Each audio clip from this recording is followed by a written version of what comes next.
Hello students. तो आज मैं आप लोगों के साथ डिस्कस करने वाला हूं how to master mechanism in just 7 days. Organic chemistry में आपको बहुत ज्यादा दिक्कत आती होगी रिएक्शन के लिए, रिएक्शन को किस तरीके से पढ़ा जाए। तो आज के बाद से कभी भी आपको रिएक्शन को रट्टा मारने की जरूरत नहीं पड़ेगी। आपको क्या करना है, रिएक्शन को किस तरीके से समझना है, क्या मैकेनिज्म है, मैकेनिज्म को किस तरीके से पढ़ना है, वो सारी चीजें आज की वीडियो में मैं आपको बताऊंगा। तो वीडियो को लास्ट तक बने रहिएगा और मैं आपको एक एक चीज समझाऊंगा डे बाय डे आपको क्या क्या चीजें करनी है। तो चलिए स्टार्ट करते हैं आपको डे 1 से। तो डे 1 में आपको क्या करना है, आपको अंडरस्टैंड करना है कि कोर कंसेप्ट क्या है, कि किस तरीके से रिएक्शन में क्या क्या चीजें हो रही है। तो पहली चीज आपको क्या करनी है कि वहां पे इलेक्ट्रोफाइल और न्यूक्लियोफाइल, यानी इलेक्ट्रोफाइल क्या होता है और न्यूक्लियोफाइल क्या होता है। तो स्टूडेंट्स आपको पता होगा इलेक्ट्रोफाइल का मतलब क्या होता है, electron plus file, and file का मतलब होता है टू लव। अब टू लव यानी हम उसी चीज को, लव का मतलब हम उसी चीज को चाहते होते हैं स्टूडेंट्स जो हमारे पास नहीं होती। जैसे मान लीजिए अगर मेरे को BMW चाहिए, यानी क्योंकि मेरे पास BMW नहीं है, मेरी चाह है कि मुझे BMW कार चाहिए, तो मेरी चाह हो गई ना, यानी वो मेरे पास नहीं है। तो यानी इलेक्ट्रॉन लविंग स्पीशीज मतलब उसके पास क्या, इलेक्ट्रॉन की कमी है। इलेक्ट्रॉन की कमी किसके पास होती है, जो कैटायंस होते हैं। तो आपको ध्यान रखना है इलेक्ट्रोफाइल्स कौन होते हैं, जो कैटायंस होते हैं। बट साथ के साथ एक चीज और ध्यान रखना है कि आपके एल्कलाई मेटल कैटायन और एल्कलाई अर्थ मेटल कैटायन ये आपके इलेक्ट्रोफाइल नहीं हो सकते हैं, क्योंकि Na+ की बात करेंगे तो यहाँ पर क्या है, उसके पास इलेक्ट्रॉन कंप्लीट है, तो उसका स्टेबल ऑक्टेट है। तो वहां पर आपको इस चीज को ध्यान रखना है कि वो आपके इलेक्ट्रोफाइल नहीं होंगे। तो इलेक्ट्रोफाइल कौन होंगे, जो आपके इनकम्प्लीट ऑक्टेट होगा। और जनरली इनकम्प्लीट ऑक्टेट किसका होता है, कैटायंस का। ठीक है। वैसे न्यूक्लियोफाइल की बात करें तो न्यूक्लियोफाइल का मतलब क्या हो गया, जिसपे जिसपे नेगेटिव चार्ज हो, मतलब न्यूक्लियस पर कौन सा चार्ज होता है, positive charge. Nucleus loving species यानी पॉजिटिव चार्ज को चाह रहे हैं, नेगेटिव चार्ज उसके पास है, यानी वो कौन सी होगी, इलेक्ट्रॉन रिच स्पीशीज। कौन सी स्पीशीज हो गई, इलेक्ट्रॉन रिच स्पीशीज। इस तरीके से आप इलेक्ट्रॉनफाइल और न्यूक्लियोफाइल के बीच में क्या कर सकते हैं, डिफरेंस कर सकते हैं। आपको रिएक्शन इंटरमीडिएट देखना है कि कार्ब कैटायन बन रहा है, कार्ब एनायन बन रहा है, फिर रेडिकल बन रहा है, तो उसके हिसाब से रिएक्शन को आप प्रोसीड करेंगे। अब कार्ब कैटायन की स्टेबिलिटी, कार्ब एनायन की स्टेबिलिटी आपने स्टूडेंट्स पढ़ा होगा जीओसी के अंदर कि इंडक्टिव इफेक्ट, रेजोनेंस से, हाइपर कंजुगेशन से देखते हैं। और अगर कार्ब कैटायन की स्टेबिलिटी देखा जाए तो डायरेक्टली प्रोपोर्शनल होता है प्लस एम के प्लस आई के और प्लस हाइपर कंजुगेशन इफेक्ट के। और हाइपर कंजुगेशन इफेक्ट क्या होता है, नंबर ऑफ अल्फा हाइड्रोजन, जितना नंबर ऑफ अल्फा हाइड्रोजन ज्यादा होंगे उतनी उसकी स्टेबिलिटी क्या होगी, ज्यादा होगी। तो ये सारी चीजें आपने डिस्कस करी होगी अपने जीओसी के अंदर। तो आपको किस तरीके से स्टेबल हो रहा है कोई भी इंटरमीडिएट, कार्ब कैटायन कौन सा बन रहा है, कार्ब एनायन कौन सा बन रहा है, उसकी स्टेबिलिटी है नहीं, वो सारी चीजों को आपको देखना होगा उस मैकेनिज्म के अंदर। तो आपका गोल क्या है कि आपको ये देखना है कि किस रिएक्शन में स्टेबिलिटी कंट्रोल हो रही है, रिएक्टिविटी जो कंट्रोल हो रही है वो किसकी वजह से हो रही है, इंटरमीडिएट कौन सा बन रहा है। इन सब चीजों के कोर कंसेप्ट पे ध्यान रखना है आपको। मतलब बेसिकली आपको डे 1 क्या समझना है चीजों के अंदर, कि इलेक्ट्रोफाइल क्या है, न्यूक्लियोफाइल क्या है, आपके इस रिएक्शन के अंदर जो इंटरमीडिएट बन रहा है, कार्ब कैटायन है, कार्ब एनायन है, फिर रेडिकल है, और उसकी रिएक्टिविटी का ऑर्डर क्या बन रहा है और स्टेबिलिटी का ऑर्डर क्या बन रहा है। ठीक है, समझ रहे हैं समझ स्टूडेंट्स। अब आते हैं डे सेकंड पे कि आपको डे सेकंड पे क्या करना है। डे सेकंड पे आपको ध्यान रखना है कि सब्स्टिट्यूशन और एलिमिनेशन रिएक्शन। आप सिर्फ कौन सी रिएक्शन को डिस्कस करेंगे, सब्स्टिट्यूशन और एलिमिनेशन। सब्स्टिट्यूशन रिएक्शन में आप सबसे पहले देखेंगे कि SN1 रिएक्शन और SN2 रिएक्शन, और एलिमिनेशन में हम देखेंगे E1 और E2 रिएक्शन।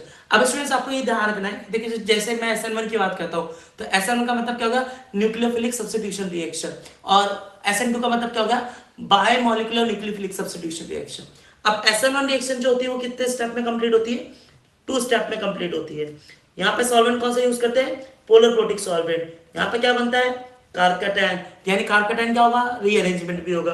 अगर SN2 की बात करें तो SN2 क्या होता है, एक स्टेप में कंप्लीट होती है।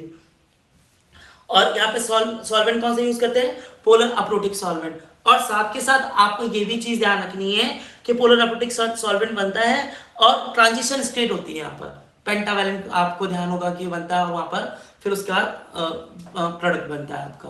तो आपको इस चीज को ध्यान में रखना है। तो आप क्या कर सकते हैं स्टूडेंट्स, मैं आपके लिए एक एडवाइस देता हूँ इसके अंदर कि क्या है कि SN1 और E1 रिएक्शन जो होती है दोनों पोलर प्रोटिक सॉल्वेंट के लिए होती है, और SN2 और E2 जो होती है वो पोलर अप्रोटिक सॉल्वेंट के लिए होती है।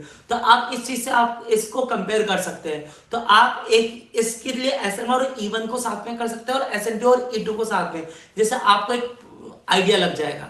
ठीक है, फिर SN1 और E1 को कैसे डिफरेंशिएट करना है, SN1 और E1 को डिफरेंशिएट भी हम बहुत इजीली कर सकते हैं। उस चीज को भी समझना तो उसके लिए हम क्या करेंगे, टेबल्स बना लेंगे। फिर उसके बाद step wise concentrative mechanism. Step wise concentrative mechanism जो स्टूडेंट्स मैंने आपको अभी बताई कि 2 स्टेप है, पोलर प्रोटिक सॉल्वेंट है, कार्पेटाइन बनेगा पहले स्टेप में, तो वो आरडीएस स्टेप होगा, स्लो स्टेप होगा, तो यानी उसकी जो रिएक्टिविटी रिएक्शन की वो सारी की सारी उस पर डिपेंड करेगी स्टेबिलिटी ऑफ कार्पेटाइन पर, और फिर वहां से क्या बनेगा, प्रोडक्ट बनेगा। ठीक है, तो आपने पढ़ा होगा कि इसका 3 डिग्री, 2 डिग्री और फिर 1 डिग्री SN1 रिएक्शन के लिए, और SN2 के लिए क्या पढ़ा होगा, 1 डिग्री, 2 डिग्री एंड 3 डिग्री। ये किसके लिए था, SN1, और ये किसके लिए, SN2 के लिए। फिर role of solvent in leaving group, अभी आपको मैंने बताया कि पोलर प्रोटिक सॉल्वेंट होगा तो कार्पेटाइन बनेगा, पोलर अप्रोटिक सॉल्वेंट होगा तो कार्पेटाइन नहीं बनेगा, वहां 1 स्टेप में कंप्लीट हो रही है। पोलर प्रोटिक सॉल्वेंट है तो वहां पर SN1 है तो वहां पर 2 स्टेप में कंप्लीट हो रही है। ठीक है, next energy diagram. Energy diagram का मतलब क्या है कि जो प्रोडक्ट बन रहा है आपका काइनेटिकली कंट्रोल्ड प्रोडक्ट है या थर्मली कंट्रोल्ड प्रोडक्ट है, आपको इस चीज को देखना है। तो आपके लिए टिप क्या है यहाँ पर, आप एक कंपैरिजन टेबल बनाइए, जो मैं अभी आपको शुरुआत से कहते हुए आ रहा हूँ कि आप क्या करिए, SN1 और E1 को साथ में याद करिए और SN2 और E2 को साथ में याद कीजिए, जिससे आपको एक कंपैरिजन टेबल बन जाएगा, और एक टेबल एक पेज में लिख लीजिए और कंपैरिजन टेबल बना लीजिए कि क्या क्या चीजें और किस किस तरीके के प्रोडक्ट बनेंगे, कितने स्टेप पे रिएक्शन हो रही है। ठीक है स्टूडेंट्स, नेक्स्ट डे 3 पे बढ़ते हैं। डे 3 पे आपको क्या करना है, अब आपके देखिए सब्स्टिट्यूशन रिएक्शन हो गई, एलिमिनेशन रिएक्शन हो गई, तो अब हम किस पे ध्यान देंगे, एडिशन रिएक्शन। स्टूडेंट जनरली जो आपकी न्यूक्लियोफिलिक एडिशन रिएक्शन होती है वो होती है एल्डिहाइड कीटोन्स के अंदर, तो आपको वो सबसे इंपॉर्टेंट पॉइंट रहेगा, और आपको एक चीज समझ में आएगी, एडिशन रिएक्शन हो रही तो कार्बन कंपाउंड्स यहाँ आपको ध्यान रखना है। अब साथ के साथ आपको इलेक्ट्रोफिलिक एडिशन रिएक्शन हो रहा है तो वहां पे मार्कोनिकॉफ और एंटी मार्कोनिकॉफ रूल के बारे में ध्यान रखना है। और स्टूडेंट्स आप लोगों ने हाइड्रोकार्बन चैप्टर में पढ़ा होगा कि मार्कोनिकॉफ रूल क्या होता था, कि जिस एल्कीन में लेस नंबर ऑफ हाइड्रोजन्स होते थे वहां पे Br जुड़ता था, HBr से रिएक्शन कराते थे, और एंटी मार्कोनिकॉफ में भी आप HBr से रिएक्शन कराते हैं पर वहां पे परऑक्साइड आ जाता है। तो परऑक्साइड आके आपको ध्यान रखना है एंटी मार्कोनिकॉफ, और एंटी मार्कोनिकॉफ में क्या होगा कि जहां नंबर ऑफ जिस एल्कीन में नंबर ऑफ हाइड्रोजन ज्यादा होंगे और वहां पर आपका Br जुड़ेगा। और सबसे इंपॉर्टेंट चीज क्या है कि आपका ये रिएक्शन होता किसके अंदर है, मार्कोनिकॉफ रिएक्शन कौन शो करता है, जो आपकी अनसिमेट्रिकल एल्कीन होती है। कब क्या आपको एग्जाम में कंफ्यूज करने के लिए सिमेट्रिकल एल्कीन दे देता है, स्टूडेंट ध्यान रखिएगा कि मार्कोनिकॉफ रूल किस में लगता है, अनसिमेट्रिकल एल्कीन में। ठीक है students, next addition to carbonic group, मैंने अभी स्टूडेंट्स आपको बोला ही कि न्यूक्लियोफिलिक एडिशन रिएक्शन का मतलब ही ये है कि आप जनरली आप मान के चलिए कि आपके जितने भी कार्बोनिक कंपाउंड्स हैं एल्डिहाइड एंड कीटोन्स उसके अंदर होने वाली है।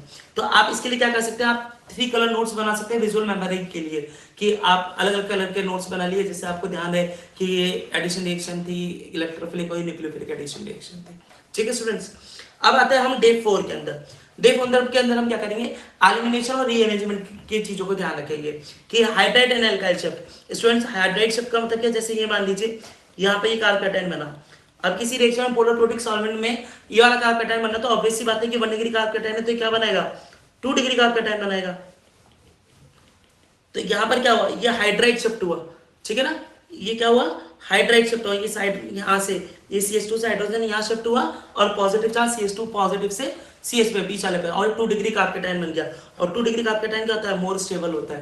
और आपको स्टूडेंट्स पता होगा कि कार्पेटाइन हमेशा मोर स्टेबिलिटी की तरफ जाएगा, अगर कार्पेटाइन बन रहा है तो वहां मोर स्टेबल कार्पेटाइन अपने आप रीअरेंजमेंट के थ्रू बन जाएगा। और रीअरेंजमेंट की खास बात क्या है कि स्टूडेंट पूछे सर ये अपने होगा, हाँ, क्योंकि ये रिएक्शन जो होती है रीअरेंजमेंट वो रूम टेम्परेचर पे पॉसिबल है, इसलिए जनरली जब भी कार्पेटाइन बन रहा है स्टूडेंट्स ध्यान रखिए कि वहां पे रीअरेंजमेंट हो रहा है या नहीं हो रहा है, उस चीज को आप एक बार गो थ्रू जरूर कर लें। फिर उसके बाद पिनेकॉल एंड पिनेकॉलन रिएक्शन, जो वहां पर हाइड्रोजन ट्रांसफर होता था H2SO4 के साथ रिएक्शन कराते थे, फिर वहां से पिनेकॉलन बनता था। स्टूडेंट्स ये ध्यान रखना है। बैकमैन रिएक्शन जिसके अंदर आप कीटोन को डायरेक्ट एमाइड में कन्वर्ट कर रहे थे। वुल्फ रीअरेंजमेंट रिएक्शन जहां पर NH2 के साथ रिएक्शन करा रहे थे आप, और एल्डिहाइड कीटोन की रिएक्शन करा रहे थे और डायरेक्ट वो आपको एल्केन दे रहा था। ठीक है स्टूडेंट्स, तो आपको जनरली क्या चीज ध्यान रखनी है कि स्टेबिलिटी ड्रिवन रीअरेंजमेंट ध्यान रखना है कि आपको किस तरीके से रीअरेंजमेंट जो बनेगा वो स्टेबल बनेगा, और किस तरीके से कौन सा स्टेबल बन सकता है। कर आपको कार्पेटाइन ऐसा मिलेगा 1 डिग्री, आपको 3 डिग्री कन्वर्ट हो रहा दिखेगा नहीं। जैसे मैं आपको एक बताता हूं, एक एग्जाम्पल,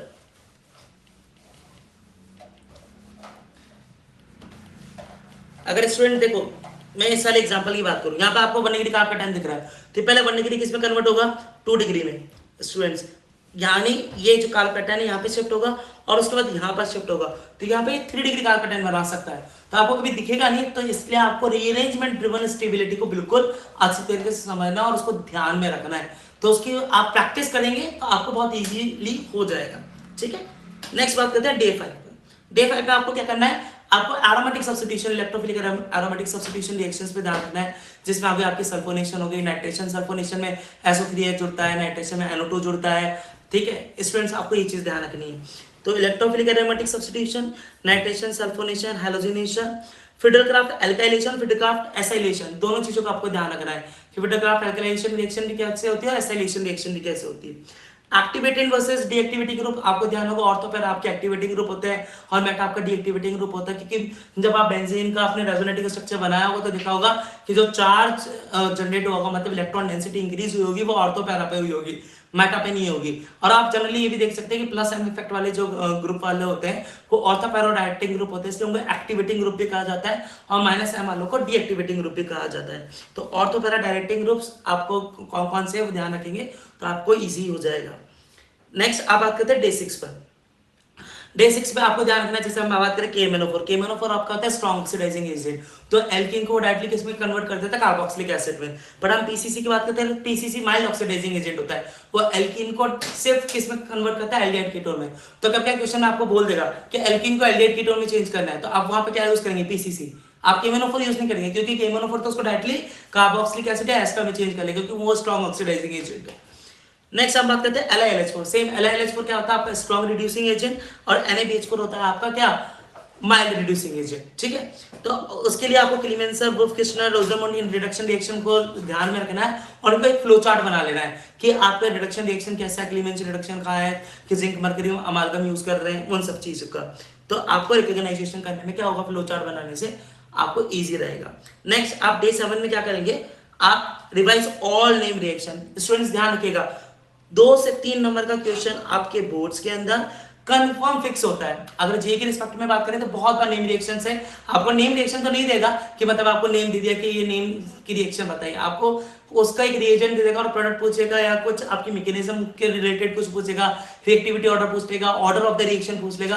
तो आपको ये सब चीजें ध्यान रखनी है कि आपको नेम रिएक्शन के अंदर आपको स्टूडेंट मैकेनिज्म पता होनी चाहिए, जिसमें आपको देखा जाए कि aldol reaction mechanism, Cannizzaro reaction mechanism बहुत बहुत इंपॉर्टेंट है, जिसमें एल्डोल तो बहुत ज्यादा इंपॉर्टेंट है, जिसमें आपको क्या क्या ध्यान रखना है कि वहां पर आपको डाइल्यूट यूज कर रहे हैं आप या स्ट्रॉन्ग बेस यूज कर रहे हैं, स्टूडेंट्स के अंदर कंफ्यूज रहते हैं। तो मैं आपको एक इस वीडियो का लिंक डाल दूंगा डिस्क्रिप्शन के अंदर कि एल्डोल और कैनिज़ारो को आप किस तरीके से डिफरेंशिएट कर सकते हैं, और आपको एक मैं वीडियो का लिंक डालने वाला हूं डिस्क्रिप्शन के अंदर कि आपके 5 मोस्ट कंफ्यूजिंग रिएक्शन कौन सी ऑर्गेनिक रिएक्शन, वो भी मैं डिस्क्रिप्शन पे लिंक डाल दूंगा, उस वीडियो का आप जाकर देख लीजिएगा कि कौन कौन सी रिएक्शन में स्टूडेंट्स को कंफ्यूज होता है। ठीक है, next compound to compound conversion, की रिएजेंट का जो कंपाउंड में प्रोडक्ट बन रहा है वो डायरेक्ट कन्वर्ट कैसे हो रहा है, कि एल्कीन को एल्डिहाइड में कन्वर्ट कर रहे हैं तो कौन से रिएजेंट यूज कर सकते हैं, एल्कीन को आप कार्बोक्सिलिक एसिड में या अल्कोहल में कन्वर्ट करें तो कौन सा रिएजेंट यूज कर सकते हैं।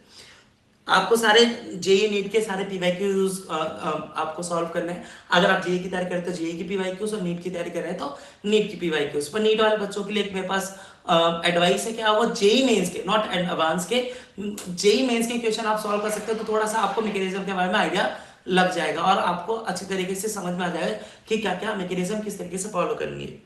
आपको एक्सप्लेन क्या, आपका गोल क्या है, एक्सप्लेन मैकेनिज्म वर्बली। क्या करें, आपने जैसे मैकेनिज्म को पढ़ लिया SN1 रिएक्शन में, जैसे SN1 में आपने पढ़ा, पूरी रिएक्शन को पढ़ा, तो आप मैकेनिज्म को वर्बली बिन देखे या आंख बंद करके आप उसको रिवाइज करें तो आपको और जल्दी याद होगी। तो बोनस कॉमन मिस्टेक्स क्या क्या है, पहली चीज blind memorisation without electron flow understanding. आप ब्लाइंड मेमोराइजेशन तो कर लेते हैं बट इलेक्ट्रॉन फ्लो नहीं समझते कि इलेक्ट्रॉन कहां से कहां फ्लो कर रहा है, किस तरीके से आपका टाइम बन रहा है, कहां हेड शिफ्ट हो रहा है, रीअरेंजमेंट हो रहा है या नहीं हो रहा है। तो आप पहले इलेक्ट्रॉन फ्लो को समझिए कि इंटरमीडिएट कौन सा बनेगा, कि स्टेबल इंटरमीडिएट बन रहा है, अनस्टेबल इंटरमीडिएट बन रहा है, तब जाकर आप ब्लाइंड मेमोराइजेशन करें, तो जिससे आपको बहुत इजीली चीज समझ में आएगी। तो आप इस मिस्टेक से बचिएगा। सेकंड, आप बच्चे क्या मिस्टेक करते हैं, इंटरमीडिएट स्किप कर देते हैं और डायरेक्ट प्रोडक्ट याद कर लेते हैं। तो उससे क्या होता है कि अगर आपको कोई दूसरा रिएजेंट दे दिया तो आप बिल्कुल ब्लैंक हो जाओगे कि यहाँ पे प्रोडक्ट क्या बनेगा, और आप बनाकर आएंगे और वो बिल्कुल गलत होगा, कि हो सकता है कि वहां पर कार्पेटाइन रीअरेंजमेंट हो रहा हो या कुछ अलग तरीके की चीजें हो रही हो। तो आप इंटरमीडिएट आपको बिल्कुल याद रखना है कि इंटरमीडिएट कौन सा बनेगा। नेक्स्ट, एक्सेप्शन बच्चा इग्नोर कर देता है कि ये एक्सेप्शन याद नहीं करेंगे। आप एक्सेप्शन याद कर लेंगे, आपको अपने आप सब कुछ याद हो जाएगा। बच्चा ऐसा रखता है कि केमिस्ट्री में उसको लगता है कि यार एक्सेप्शन याद करने, नहीं, आप एक्सेप्शन ध्यान रखेंगे ना तो अपना 1 मिनट का काम है आपको एक्सेप्शन ध्यान रखने का, फिर अपने आप सारी चीजें सॉल्व हो जाएंगी। Focus on why, not just what is Clemmensen reaction है, व्हाट इज एसएन1 रिएक्शन नहीं, why SN1 reaction is showing, ये एसएन1 रिएक्शन शो क्यों कर रहा है। आपको एक क्वेश्चन आना चाहिए कि लेट्स सपोज आपको किसी ने कहा कि ये रिएक्शन एसएन1 पाथ फॉलो करेगी, तो आपका एक क्वेश्चन आना चाहिए ये एसएन1 ही क्यों फॉलो करेगी, ए1 क्यों फॉलो नहीं कर सकती, एसएन2 क्यों नहीं फॉलो कर सकती, ए2 क्यों नहीं फॉलो कर सकती। आई बात समझिए स्टूडेंट्स। तो आप इस तरीके की चीजों की मिस्टेक से बचिएगा और इस तरीके से आप मैकेनिज्म को मास्टर कर सकते हैं। अगर आपको वीडियो अच्छा लगा और आपको कहीं इंप्रूवमेंट हुआ तो प्लीज आप मुझे कमेंट में डाल दीजिएगा कि quick proper rocks and please hit like button. और अगर आपको किसी रिएक्शन या किसी टॉपिक पर आपको कोई भी अंडरस्टैंड करने में प्रॉब्लम हो रही हो तो आप वो भी कमेंट में मेंशन कर सकते हैं, मैं आपको उसके अंदर पूरी हेल्प करूंगा। और इन सब चीजों का मैकेनिज्म को किस पढ़ना है, किस तरीके से इंप्रूवमेंट करना है, आप इस तरीका देख लीजिएगा। कुछ नीम रिएक्शन के मैकेनिज्म मैंने चैनल पर डाल रखी है, तो please subscribe the channel and daily updates आपको मिलता रहेगा कि किस किस तरीके के रिएक्शंस आपको ध्यान में रखने के लिए जरूरी है आपके जीवी और नीट के लिए। ठीक है, तब तक के लिए हमारे साथ बने रहिए। थैंक यू, आगे मिलते हैं।